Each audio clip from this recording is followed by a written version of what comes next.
The owner of this car is really temperamental. He drove the car to the off-road once he said he would go. People like me who love cars can't be so reckless. I usually go off-road with my car on my back. Let's see how it is cleaned in the video. First, take out our artifact spray gun and output it to the car. This process is really relaxing. I won't disturb you. I will show up when I'm spraying cream on the car.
The cream here looks delicious.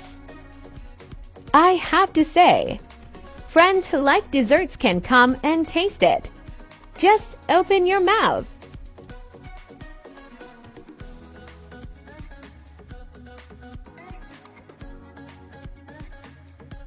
After cleaning, my expression is like the end of the video. Very comfortable.